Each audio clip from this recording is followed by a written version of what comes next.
कोरापुट केन्द्रीय चारा उत्पादन केन्द्र ठारे द्वादश जातीय वन शहीद दिवस पालित हो जाइछि। कोरापुट केन्द्रीय चारा उत्पादन केन्द्र ठारे बुधवार दिन द्वादशतम जातीय वन शहीद दिवस पालित होइछि। ओडिशा अणगेजेटेड वन सेवा संघ पक्षरु कार्यक्रम आयोजन करा जाइछि। वन को सुरक्षा देबारे जो माने शहीद होइछन्ति सेमानकु श्रद्धांजलि देबा सह सेमानकर परिवार वर्ग को सम्मानित करिबा एवं सेमानक पई किछि करि देखाइबार लक्ष्य रे एही कार्यक्रम अनुष्ठित होई जाइछि। ओडिशा रे वन को सुरक्षा देबाकु जाई 33 जन कर्मचारी शहीद होइछन्ति।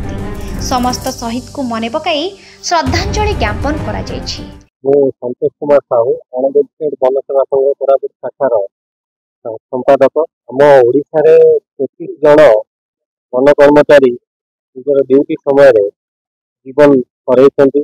विभिन्न शिकारी वन जंतु शिकारी एवं काठ माफिया तरफ जंगल काठ माफिया जंगल को सुरक्षा और जंगल जीव जंतु सुरक्षा देवाई निज जीवन हरैछन्ति।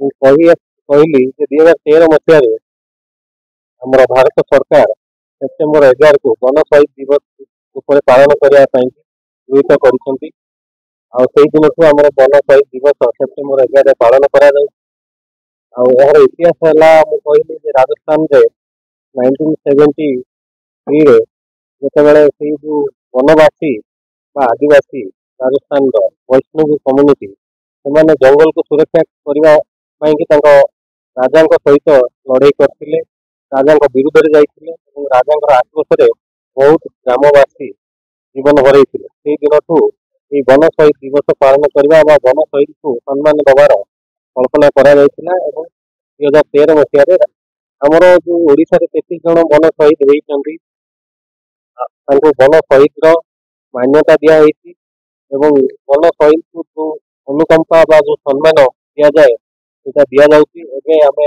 संघ तरफ विभिन्न दाबी उपस्थापन कर वन शहीद को मिनिमम जो दायद अच्छा पिला माने स्त्री पिला जो अच्छा से जीवन काल सरकार तार दायित्व ने पाठ पढ़ा और घर चलैया। इतिहास ये जो मैंने बलिदान देते वन को सुरक्षा देवे जंतु को सुरक्षा देवे से गोटे स्मृतिचारण करने श्रद्धांजलि देवा परिवार किसी करने उद्देश्य यहाँ गोटे भावुची बड़ श्रद्धांजलि माने तो समाज काम कर देश काम कर जंगल को सुरक्षा दे प्रत्येक समय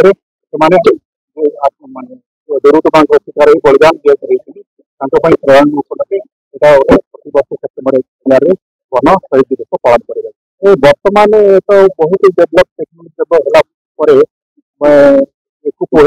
सुरक्षित अच्छा बाद दुर्गम अंचल जो माने माने मैन पावर ना नथिबा अवस्था शिकार होला बेलू जीवन माने आक्रोश शिकार होती भावी सभ्य सभ्य माने चेष्टा कले सरकार पाखे दाबी को गुहारि कले निश्चित माने स्वाधीनता संग्राम व्यवस्था करामती व्यवस्था करने आलोचना कर संघ तरफ।